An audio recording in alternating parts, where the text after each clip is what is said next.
नमस्कार, मैं हूं राकेश, आप लोगों के सामने स्वागत करता हूं। उम्मीद करता हूं आप सभी लोग बहुत अच्छे होंगे। यूपी ट्रिपल एस सी पेट की जो परीक्षा है उसका ये नया लेक्चर आप लोगों के सामने है। अक्टूबर में जो परीक्षा होने जा रही है उसका ये नेक्स्ट लेक्चर है, 12वां टोटल लेक्चर आप लोग को ये होगा। सब मिला के अगर देखा जाए तो इस चैनल में बहुत कम लेक्चर में डाल पाया हूँ। कोशिश है कि तेज़ी से लेक्चर को आगे बढ़ाया जाए, लेकिन हाँ ये उम्मीद है कि जैसे ही बस कुछ दिनों में लाइव सेशन हम शुरू करेंगे और लाइव सेशन में फिर हम ज़्यादा से ज़्यादा प्रश्नों को शामिल कर पाएंगे। बस एक दो दिन की बात और है। आज जो हम क्वेश्चन को यूज़ कर रहे हैं, आज हम थोड़े मिक्सअप क्वेश्चन यूज़ करेंगे। जैसे कि ये क्वेश्चन बिल्कुल वैसे होंगे जैसे क्वेश्चन पेपर में आपको देखने को मिलेंगे। लगभग आपको आइडिया भी लगेगा कि हाँ ऐसा ही क्वेश्चन आ सकता है। पीडीएफ नहीं है, सीधे सीधे सामने सामने से बोल के और फिर यहाँ सॉल्व करके इस चीज़ों को करेंगे। पहला क्वेश्चन देखिए क्या बोल रहा है, ठीक है। पहला क्वेश्चन हमारा मध्यकालीन भारत के क्वेश्चन है। इसमें 4 नामों को दिया गया है: शेरशाह, सूरी,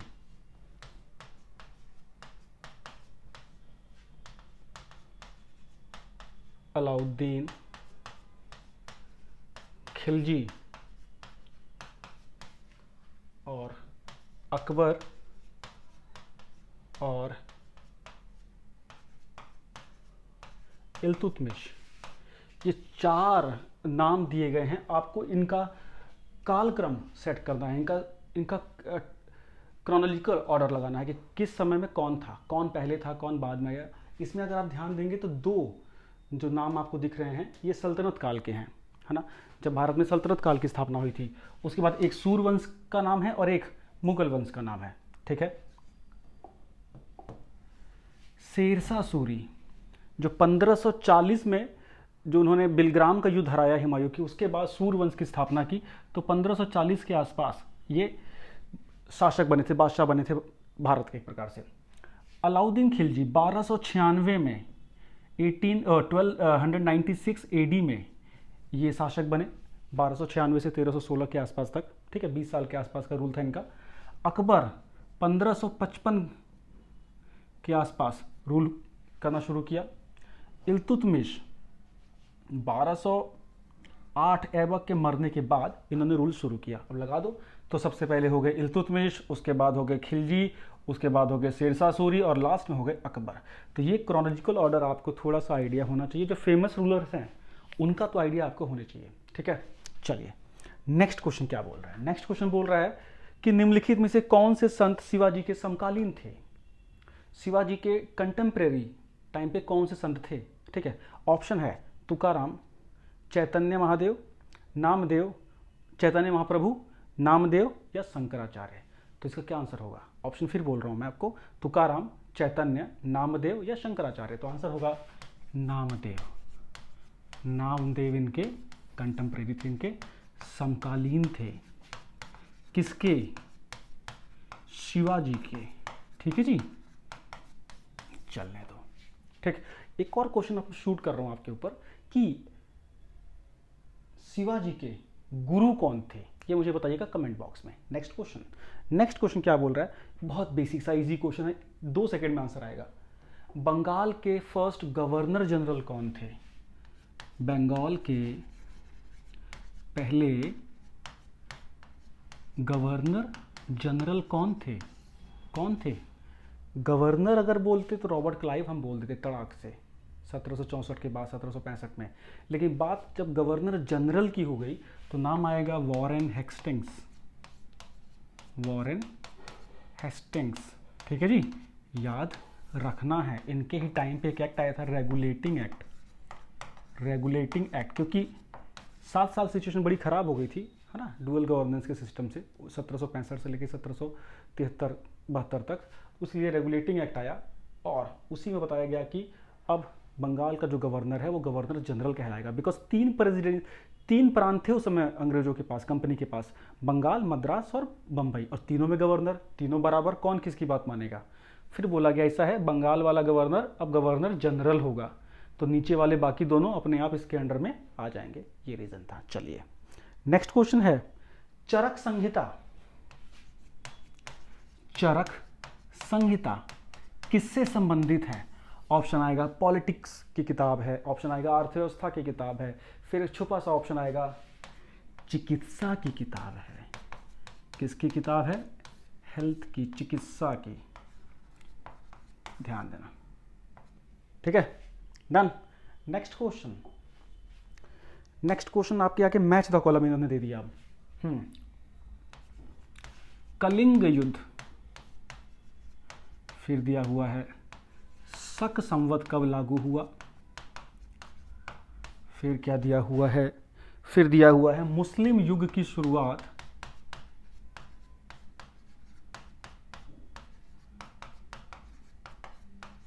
मजा आ रहा है इस तरह से? बताइएगा, ज़्यादा इंटरेक्शन हो जाता है।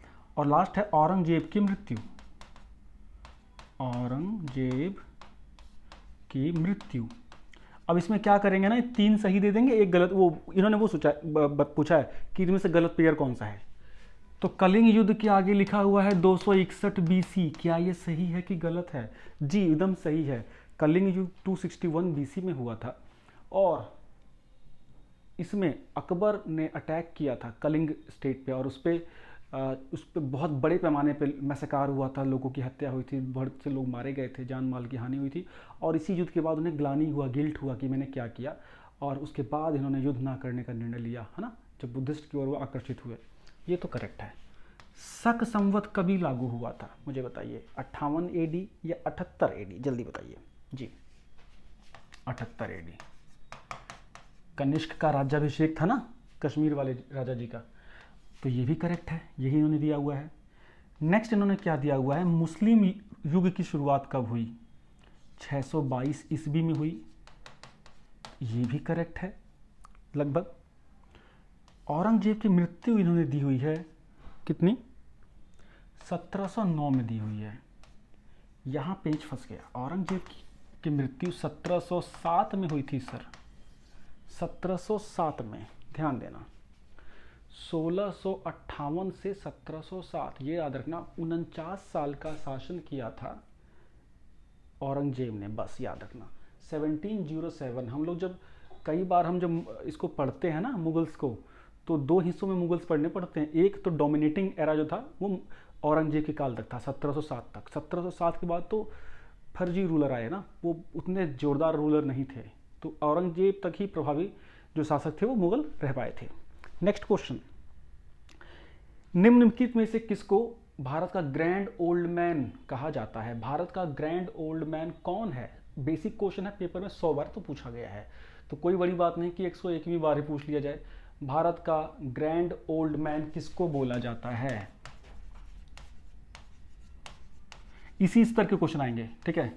आंसर आपका होगा दादा भाई नौरोजी, प्रसिद्ध कांग्रेसी लीडर, 1906 के सेशन की अध्यक्षता करने वाले। उसी सेशन में स्वराज की मांग की गई थी, याद होगा, पहली बार कांग्रेस के द्वारा, याद कीजिएगा, ठीक। ग्रैंड ओल्ड मैन की संख्या दी थी। ये एक बहुत बड़े अर्थशास्त्री भी थे। इन्होंने पहली बार भारत की पर कैपिटल इनकम भी निकाली, प्रति व्यक्ति आय 20 रुपये, है ना। इन्होंने एक सिद्धांत भी दिया था, economic theory of drain of wealth, धन निकासी का सिद्धांत ही, कैसे ब्रिटिश जो है वो हमारे देश से धन निकाल रहे हैं, ठीक है। तो grand old man of India. Next question, 1915-16 में किसके नेतृत्व में 2 होम रूल लीग की शुरुआत हुई? होम रूल के ऊपर क्वेश्चन हमेशा आता है बच्चे। 2 बड़े नेता जो इससे जुड़े हुए थे, एनी बेसेंट और बाल गंगाधर तिलक। बाल गंगाधर तिलक ने होम रूल शुरू किया था महाराष्ट्र रीजन में, बंबई प्रोविंस में, और एनी बेसेंट ने शुरू किया था मद्रास प्रोविंस में। इसको याद रखना, ठीक, 1916 के आसपास। नेक्स्ट क्वेश्चन, अब देखो ये शानदार क्वेश्चन है, पेपर में आएगा। लिखा हुआ है ब्रह्म समाज, लिखा हुआ है कौन सा है, और रामकृष्ण मिशन। बड़ा बेसिक क्वेश्चन है, रामकृष्ण मिशन। लिखा हुआ है आर्य समाज, लिखा हुआ है सत्यशोधक समाज, यही है ना, यस। अब मैच द कॉलम करने हैं। मैच द कॉलम में देखने की जरूरत क्या, आपको खुद ही याद होना चाहिए। ब्रह्म समाज, राजा राम मोहन राय, राजा राम मोहन राय। रामकृष्ण मिशन, अपने गुरु की याद में विवेकानंद जी ने स्थापित किया था रामकृष्ण परमहंस मिशन 1897 में। ठीक है, विवेकानंद, ऊपर राजा राम मोहन विवेकानंद। आर्य समाज की स्थापना Dayanand Saraswati. Match the column, इसी उड़ेंगे चिथड़े। सत्यशोधक ज्योतिबा फुले। ठीक है, ऑप्शन देखने की जरूरत ही नहीं पड़ेगी आपको। डन। नेक्स्ट क्वेश्चन, करो या मरो का नारा किसने दिया? अब ये क्वेश्चन आएगा कि कब दिया गया नारा? 1942 के क्विट इंडिया मूवमेंट में, भारत छोड़ो आंदोलन में, और ये नारा दिया गांधी जी ने। ठीक है, याद रखना, बहुत बेसिक से क्वेश्चन है, एक क्वेश्चन से अनेक क्वेश्चन निकलते हैं। ठीक है, नेक्स्ट क्वेश्चन,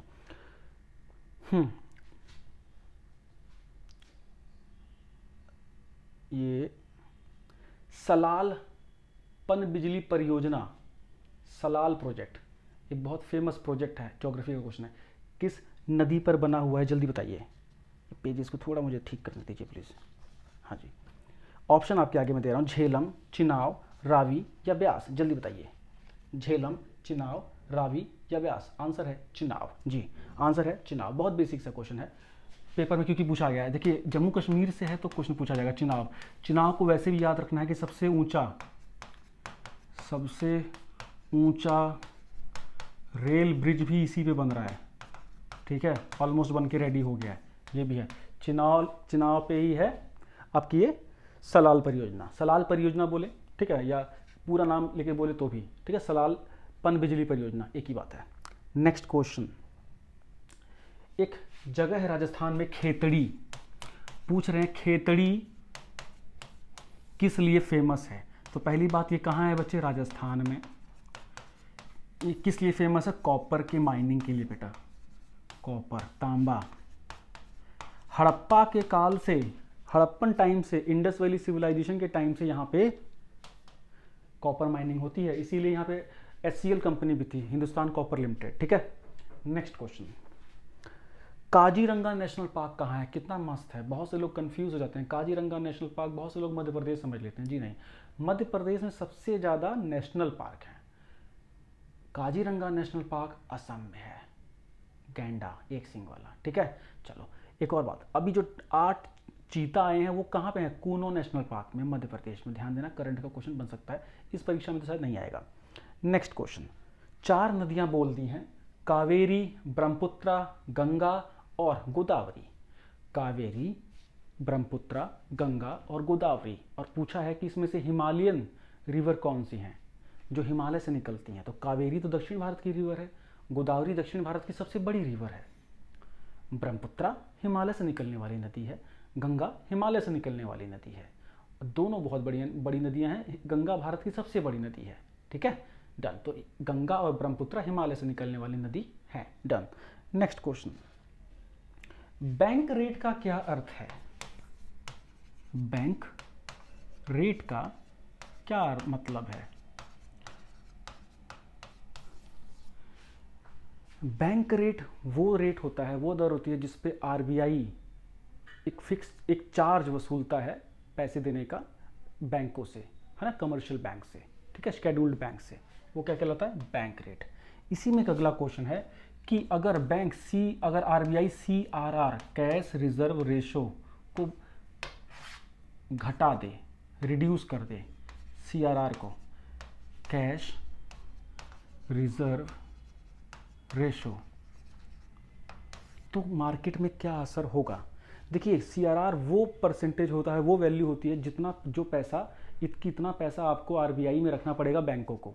अगर रेट 4% है तो मतलब बैंकों को अपना 4% पैसा RBI के पास रखना पड़ेगा। अगर रेट 3.7 हो गया तो ऑफकोर्स कम पैसा रखना पड़ेगा। इसका मतलब बैंकों के पास ज़्यादा पैसा होगा, इसका मतलब मार्केट में ज़्यादा लिक्विडिटी होगी, लोन सस्ते होंगे, है ना, ये सब चीज़ें। तो अगर CRR घटती है तो लिक्विडिटी बढ़ती है, तरलता मतलब पैसे का फ्लो बढ़ता है मार्केट में। डन। कैसी लग रही क्लास मुझे जरूर बताइएगा, अपने दोस्तों को जरूर भेजिएगा जो पेट की प्रिपरेशन कर रहे हैं, UP SSS के किसी अन्य एग्जाम की प्रिपरेशन कर रहे हैं, जरूर पहुंचाइएगा। चैनल है पहली बार है तो सब्सक्राइब करके बेल आइकन जरूर प्रेस कीजिएगा। बेल आइकन जब नहीं प्रेस करेंगे तो नोटिफिकेशन नहीं मिल पाएगा। नेक्स्ट क्वेश्चन, एक ऐसी अर्थव्यवस्था, एक ऐसा इकोनॉमिक्स इस्टेब्लिशमेंट जिसमें रिसोर्सेज पे, संपत्तियों पे ज़्यादातर निजी लोगों का अधिकार होता है और उस अर्थव्यवस्था का मुख्य लक्ष्य होता है सिर्फ लाभ कमाना। ऐसी अर्थव्यवस्था कैसी होती है? मतलब ऐसा इकोनॉमिक सिस्टम जिसमें ज़्यादातर रिसोर्सेज के ऊपर प्राइवेट बॉडीज़ का अधिकार होता है और प्रॉफिट कमाना परम उद्देश्य होता है। ऐसी व्यवस्था को बोलेंगे कैपिटलिस्ट इकोनॉमी, या जिसको बोलेंगे पूंजीवादी व्यवस्था। इसके जस्ट अपोजिट कौन सी होती है बच्चे? समाजवादी व्यवस्था, सोशलिस्ट, है ना, जिसमें कि ज़्यादातर रिसोर्सेज पे गवर्नमेंट का कब्जा होता है और ज़्यादातर काम प्रॉफिट के लिए नहीं मतलब वेलफेयर के लिए किए जाते हैं। और जब इन दोनों को मिक्स कर दिया जाए तो वो बोलते हैं मिक्स इकोनॉमी, जिसका एग्जांपल है इंडिया। सोशलिस्ट इकोनॉमी का एग्जांपल आप चाइना को देख सकते हैं, वहाँ ज़्यादातर ये सरकार के अधीन है। एक कैपिटलिस्ट इकोनॉमी का एग्जांपल आप यूएसए को देख सकते हैं, ठीक है ना। तो ये थे कुछ क्वेश्चन, एटलीस्ट 25 क्वेश्चन आप लोगों ने अगर सारे कैलकुलेट किए जाए तो किए हैं कम से कम। वैसे तो हम लोगों ने सीधे सीधे 17-18 क्वेश्चन किए हैं, लेकिन आप मैंने एक क्वेश्चन देखे तो 25 से कम क्वेश्चन नहीं हुए हैं। उम्मीद करता हूँ लेक्चर अच्छा लगा होगा। अगर अच्छा लगा है तो टेलीग्राम ग्रुप में जरूर ज्वाइन हो जाइएगा, एम विद राकेश के नाम से सर्च कीजिए, मिलेगा आपको। और दोस्तों तक चैलेंज जरूर भेजिए। Thank you so much, bye bye.